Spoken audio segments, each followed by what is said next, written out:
patokan saya tuh gini, kalau flow-nya dia nggak bohong tuh gini, kan tadi totalnya 29.000 liter air per jam ya, gravity flow-nya dari kolam ke chamber 1. Dia bisa membuktikan apa, tarikan skimmernya kenceng tadi kan, sudah ada di shoot yang pertama. Nah, tiga-tiganya itu kenceng semua nih. Ini yang paling jauh, ini aja segini kencengnya gitu ya, apalagi yang itu tuh.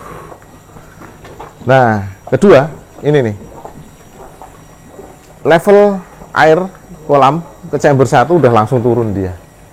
Chamber 2 apalagi, chamber 3 apalagi yang susunan medianya lebih padat.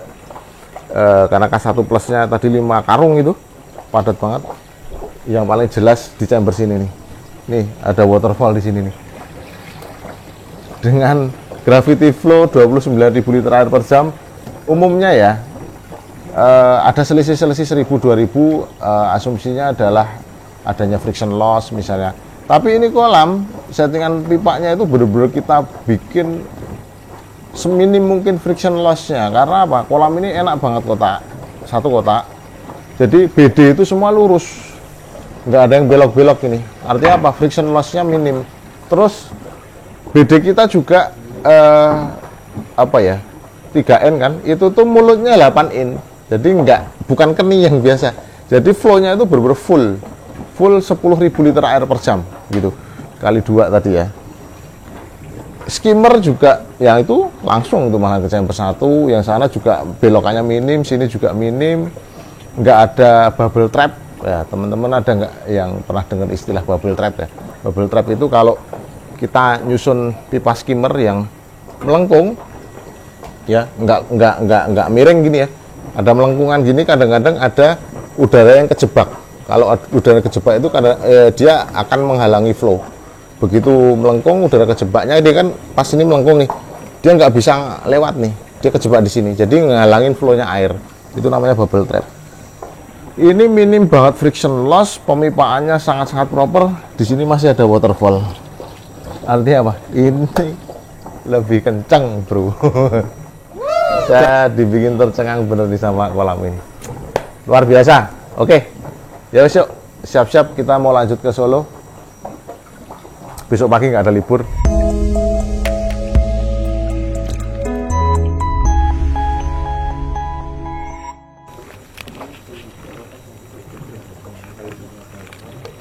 Halo. Selamat pagi. Yo, korek. Yo. Ini tak untuk semut sih kameramen lagi.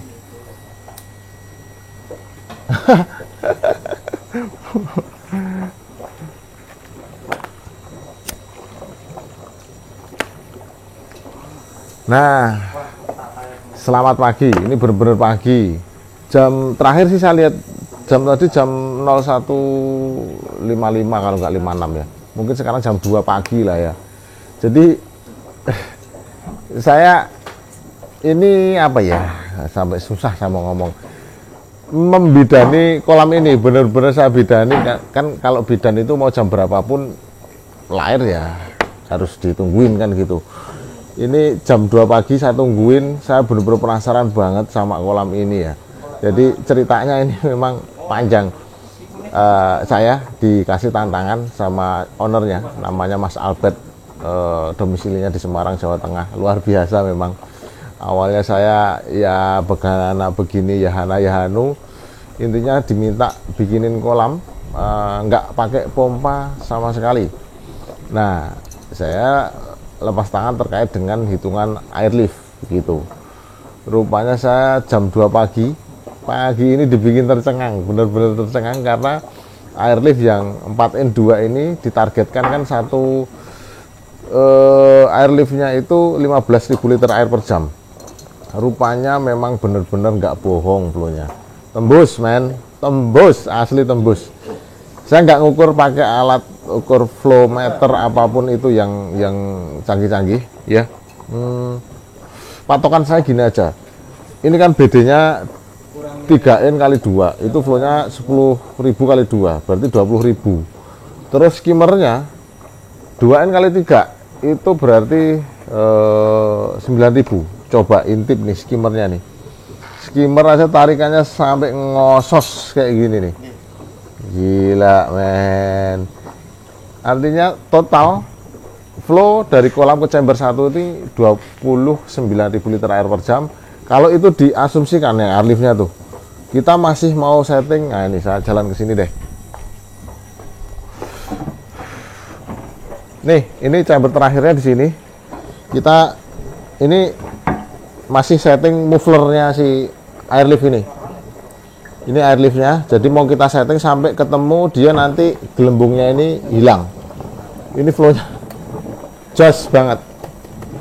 Muffler ini bisa jadi nanti tinggi seberapa, intinya adalah ini untuk mengeluarkan udara dari aerator.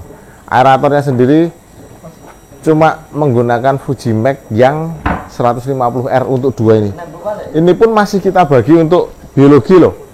Biologinya masih bisa kelihatan nggak? Coba kameramen naik. Tuh, biologinya kita pakai uniringnya satu chamber itu 5 meter, pakai uniringnya Kehotech. 2 chamber ini. Artinya ini apa? Airlift ini pakai Fujimax 150R. Pintunya geser dulu. Nah, tuh. Ini pakai Kehotech. Jadi saya ulang lagi, Fujimax 150R itu kan cuma 100 watt. Bisa untuk ngeluarin air 15.000 liter air per jam kali 2, 30.000 liter air per jam. Sampai bener-bener saya bidanin nggak tidur. Cuman gini, airlift itu ya tadi punya kelebihan itu ya, kita konsumsi listriknya kecil, tapi dia nggak bisa nanjak. Jangan diharapkan kalau pakai airlift terus seperti pakai pompa biasa yang bisa ini ya, apa namanya, 2 meter, 5 meter, bahkan 7 meter atau 11 meter. Airlift ya segini-gini aja. Yang penting nanti kita mau setting ini sampai hilang gelembungnya hilang. Gelembungnya hilang. Sampai hilang gelembungnya hilang. Sampai gelembung ini hilang atau minimalisir lah. Nggak tahu apakah ini nanti mufflernya ditinggikan karena ini masih suka gumoh ini. Jadi banyak keluar busa-busa gini. Masih suka gumoh dia. Dengan ketinggian segini masih gumoh. Apakah ditinggikan atau gimana nanti kita ini lagi. Terus yang penting lagi, ini sampai Mas Albert itu nanya ke penemunya airlift. Tadi diceritain itu orang Denmark ya. Oh iya, Denmark, dikasih bocoran tuh sama orang Denmark. Jadi kedalamannya ini untuk airlift posisinya itu, ini kan kolam 1,5 meter. Kedalaman posisi airlift ini 1,8 adalah pipa airlift L-nya ya. Oh nih, gumoh nih, kelihatan nggak di kamera? Khusus chamber ini kedalamannya ini 2,1 kalau terhitung dari sini. Kedalamannya ini 2,1. Jadi posisi airlift lebih dalam 60 cm daripada kolam. Baru ketemu di 15.000 liter air per jam. Bukan hanya nggak pakai pompa, tapi ada mekanisnya. Biasanya kalau teman-teman lihat Tosin Koi mungkin identik banget dengan RDF kali ya. Lagi-lagi saya dipaksa untuk riset. Nah, sama Mas Albert ini ya memang kita beberapa kali sudah masang static bed, tapi yang ini agak lain lagi. Chamber 1 standar lah ya, brass. Chamber 2 static bednya lubangnya heksagonal. Nanti tak tampilin aja di gimana, gini atau gini. Nah, pokoknya nanti tak tampilin deh photoshootnya. Heksagonal, medianya ini K3 dan K5 kita mix. Terus yang ini K1 plus, yang ini K1 plus, beda, nanti di shoot juga tuh.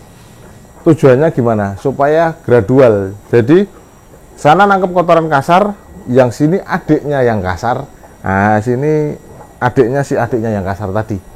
Karena static bed itu dari sekian yang sudah kita pasang memang rawan mampet.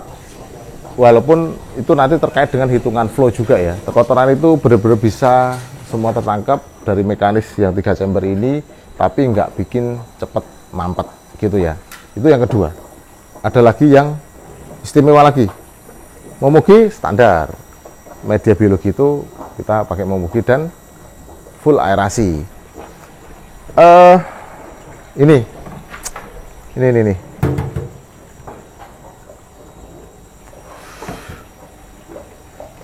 Ini ada gambar baterainya. Kelihatan nggak sih? Kayaknya jauh banget ya. Coba mendekat. Come to papa. Nih, lihat ini, gumoh nih. Gumoh dia. Masih gumoh. Kalau air kenapa berbusa? Karena memang baru banget, masih kena cat dan lain-lain. Belum kita PK. Ini adalah inverter. Jadi kolam ini ada PLN standby, inverter standby. Ada dua, inverter atau auto. Jadi kalau PLN mati lampu, dia udah nyala, nggak perlu dicetek-cetekin, nggak perlu orang lagi, udah otomatis lah. Gitu. Jadi ini untuk backup kalau listrik mati. Pernah kita tes ini maksimum yang ini kita bikin itu untuk 400 watt. 400 watt dia bertahan 4 jam. Artinya kalau full load ya, full load itu dia 400 watt dipakai itu bertahan 4 jam. Kalau mesin aeratornya cuma 100 watt ya praktis akan lebih dari 4 jam. Gitu kira-kira ya. Kalau mengintip dalamannya kelihatan nggak? Waduh. Wah, ini nanti next kita improve pakai lampu kali ya. Ada akinya ya toh, tapi bukan aki-aki. Ada giniannya, nggak tahu lah apa itu namanya, pokoknya ada kayak gini lah ya. Ini kita build, kita jual juga di Tokopedia kita. Jadi ini untuk backup kalau PLN mati ya. Terus apa lagi ya, tadi itu saya ingat yang lebih istimewa lagi, yang keempat berarti ya. Saya bikin konten ini jam 2 pagi lebih ini, kayaknya setengah 3 deh sekarang. Dan strongman semua masih nungguin semua. Thank you bro, good job semua.